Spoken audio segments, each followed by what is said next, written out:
कहत कबीर सुनो भाई साधो, कहत कबीर सुनो भाई साधो, अरे कहत कबीर सुनो भाई साधो, कहत कबीर सुनो भाई साधो। साहब मिले सबूरी में, अरे साहब मिले सबूरी में, मन लागो यार फकीरी में। One. Mm-hmm. We are all one. In what sense? Connected with each other. But I see you as distinct. Yes. How are we all one? It is often said, and it sounds nice to hear, that we are all one. But I want us to not just accept anything because tradition has it or because wise men have talked of it, but to really go into it ourselves and figure out what is meant by oneness. What is it That seems implied by the unity of mankind? We have heard this often, right? We are all one. What does that mean?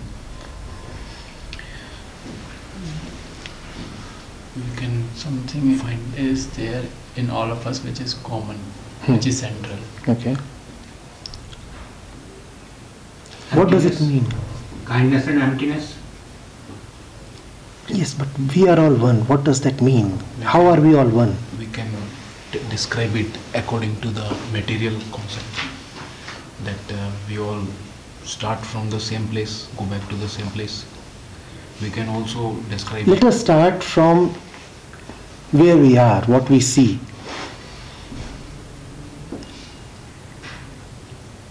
Do you see one being sitting here or different persons? different What do you see? Different persons, not one being, right? Do you see many posters here or one poster? Do you see many lights here or one light? Many. We live in a world of manyness, right? Not oneness. Not oneness.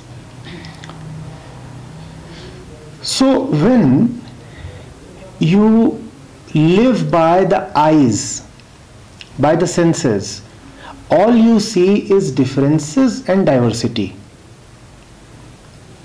If you believe your eyes, they will only tell you that things are one or different. Different. In fact, the senses can communicate the existence of things only when things are different. Only when things have a limit and a boundary. One thing is different from the other because it stops somewhere and then the other thing starts, right? See, if you can perceive this wall, it is because this wall has a boundary. It starts and ends. Had this wall been infinite, you wouldn't have been able to perceive it at all. So senses are limited and all that they perceive is limitation. Eyes are limited, and if you go by the eyes, then all that you will see is limitation and hence differences and hence diversity. Do you see this? Now, instead of being a blind believer in eyes, one goes a little deeper. One says that is it not true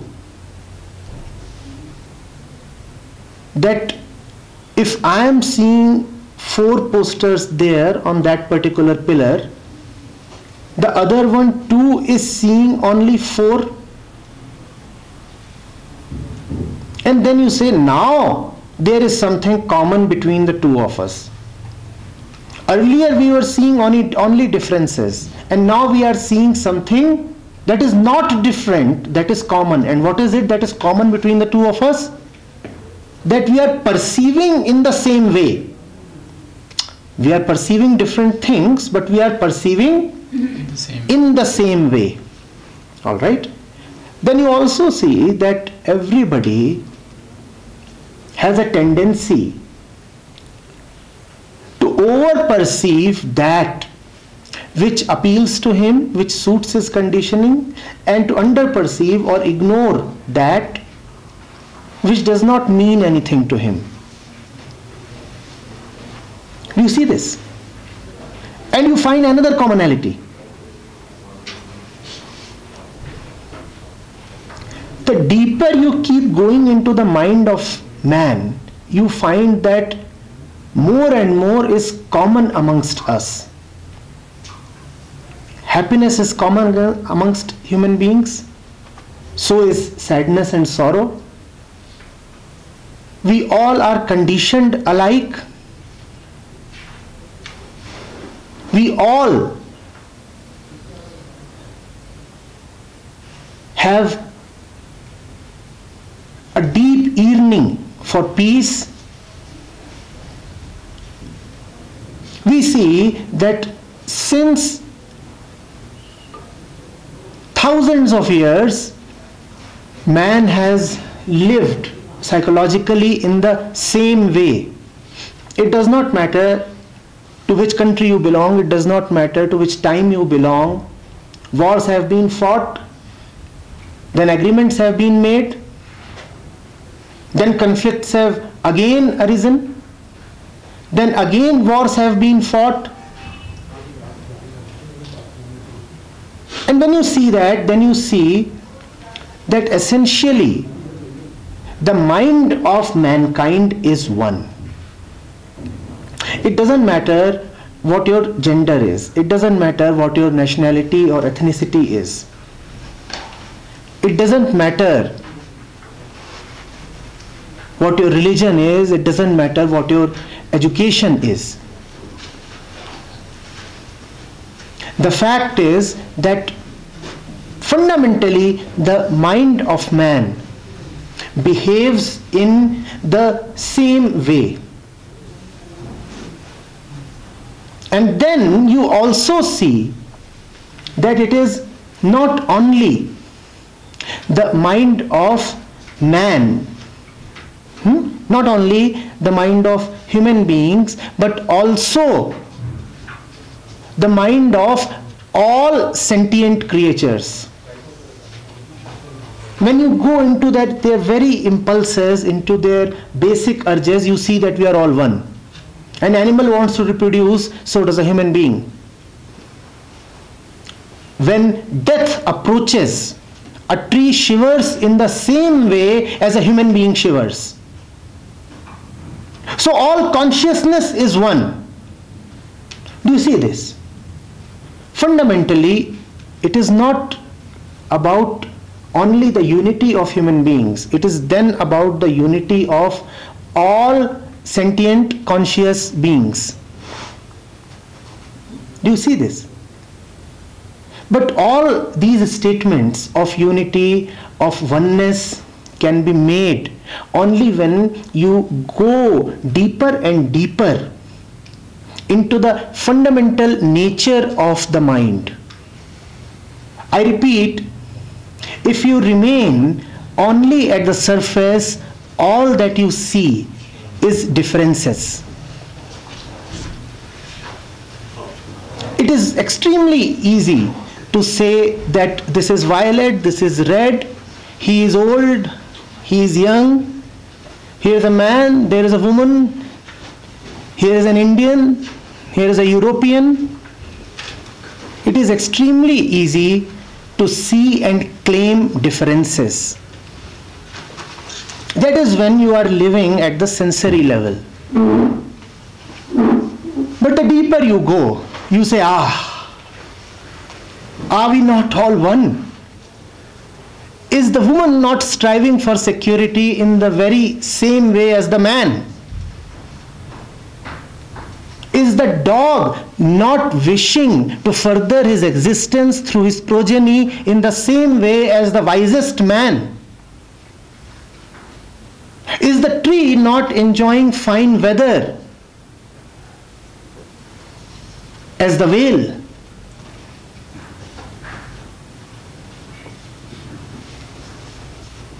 Now you have reached the root of ego, and that is where we are all one.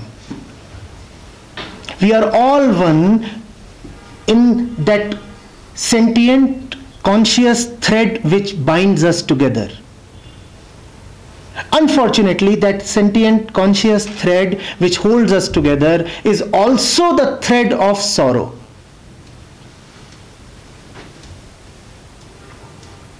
We are all one in our misery. We are all one in our fears. We are all one in the type of wars that we fight. Can we be one differently? Yes, it is possible to be one differently. Man does not need to be like man only in his sorrow, only in his suffering. Can we be unified in joy as well? Now, is joy merely the absence of sorrow? Is joy happiness? Yes, we are one in the fact that we are all happiness seekers, that we pursue pleasure.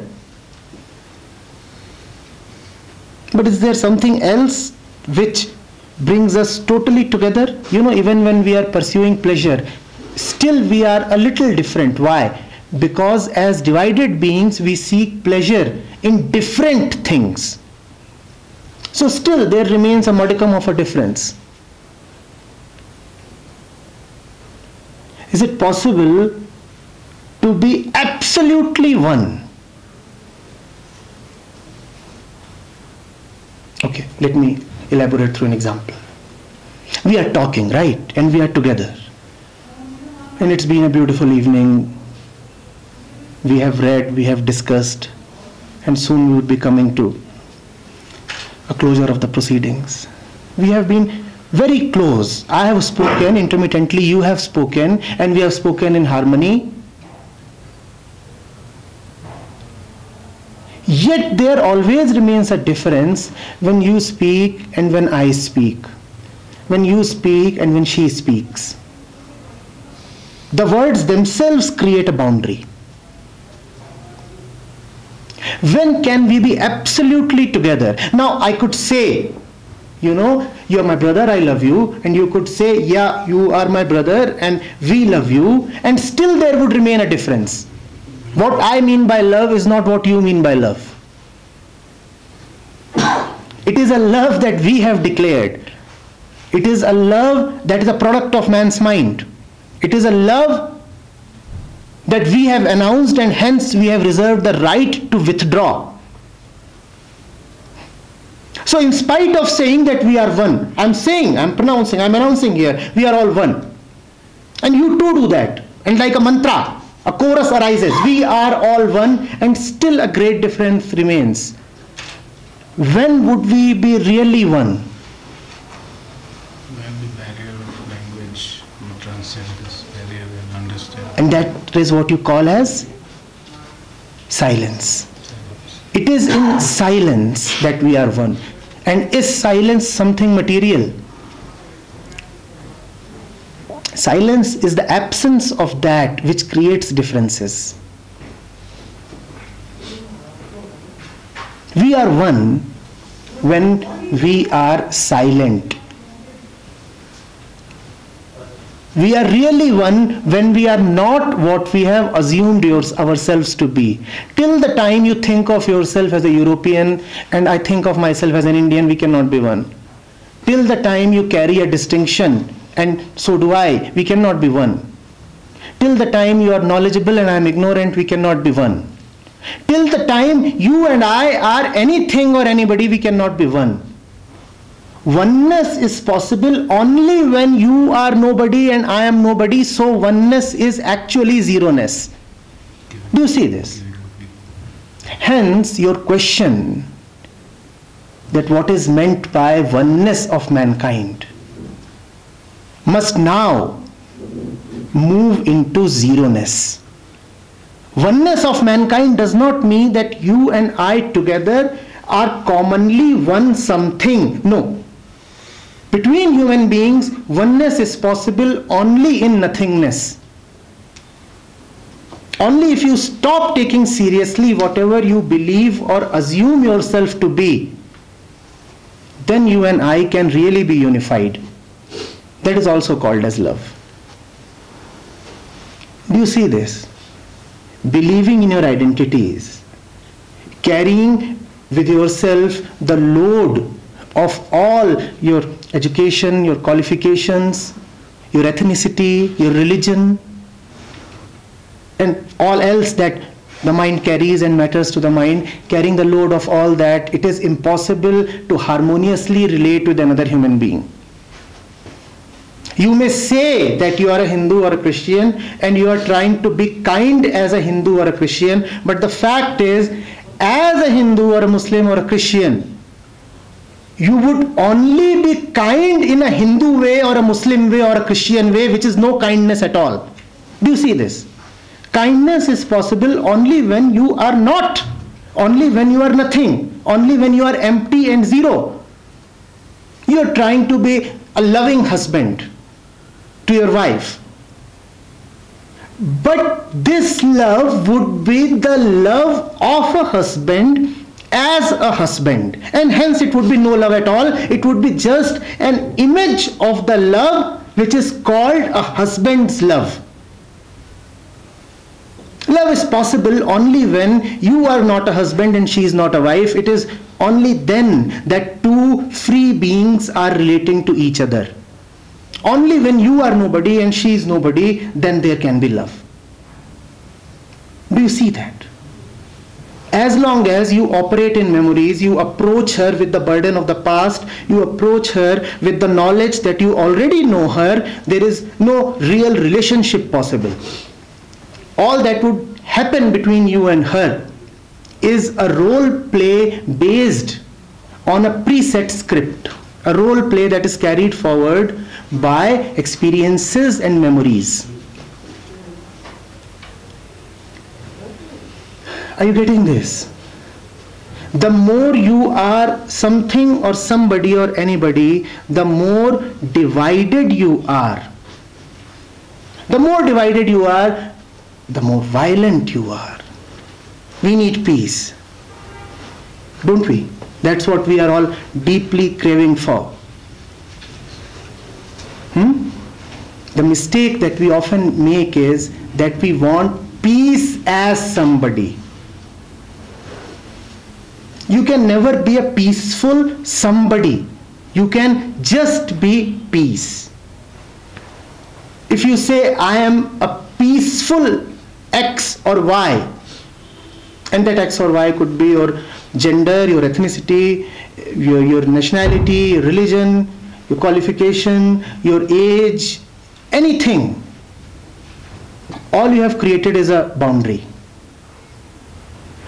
It is like crying from within a boundary that I am free. How much sense does that make? You raise walls and then from within the walls you say freedom, freedom. Does that make sense? We are all one only in the open sky. It is the open sky that bears no distinctions. Only that is undivided. From within boundaries, you cannot ask for oneness. And the matter is that without oneness, we will never come to relax. Oneness is what we are desperate for. Oneness is what the poets, the sages, the rishis have sung of.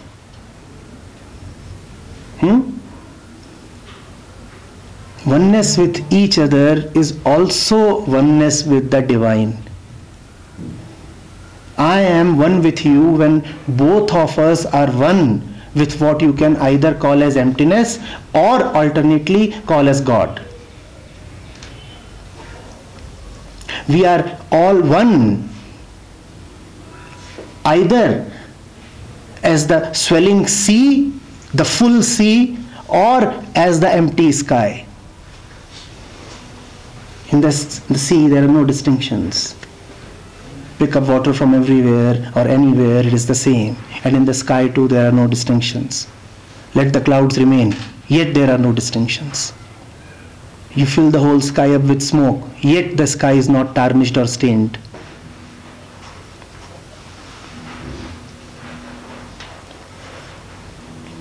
My request is, kindly do not commit the mistake of having the right intentions from the wrong position. Often we have great intentions, but from the wrong position. As a father, I want to do good to my son. I will never be successful. Because the father is an identity. The father is a preset role. The father will remain fatherly, which is a limitation, which is a boundary that he is setting to his relationship with the son. Now, as a father, I want to do good to my son. And that is why the world is a place where we have so much of friction between fathers and sons. Precisely because fathers are fathers and sons are sons. I often ask my audience, I say that, if somebody knocks on that door and you have a hole available in the door through which to peep,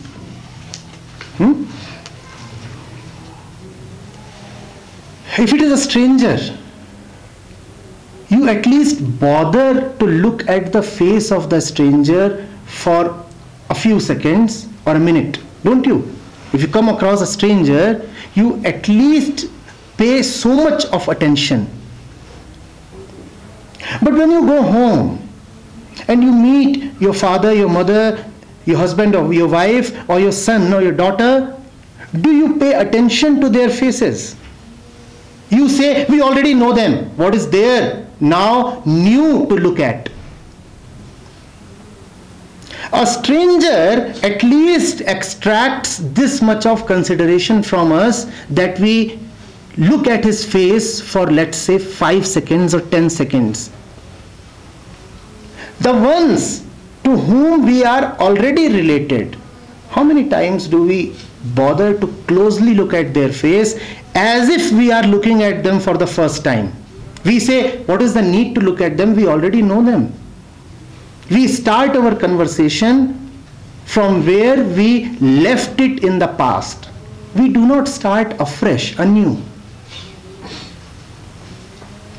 Now, how can there be oneness? How can there be a relationship in love? It is knowledge that creates so much of our problems. Mankind has accumulated a lot of knowledge. Spirituality is about having the confidence to live free of knowledge in matters that are essential. Yes, in driving a car you need knowledge and skill. Yes, in working upon machines you need knowledge. But when you become a creature of knowledge, even in the essentials of life, then you are becoming mechanical, then you are losing out on life, and the result will be implicit and explicit violence as well. Are we together on this? Yes? Am I able to reach out at least a little?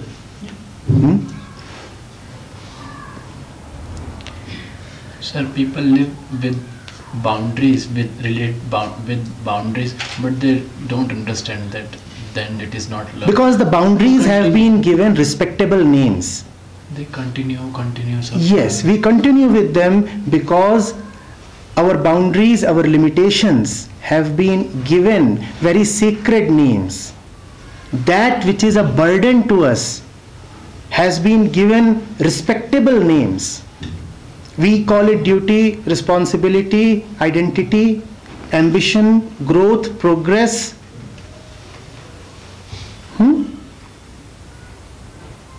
And when you start giving your disease beautiful names, then you are ensuring the continuity and furtherance of the disease.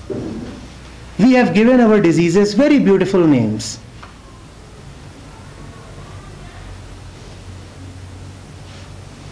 We must look at facts as facts.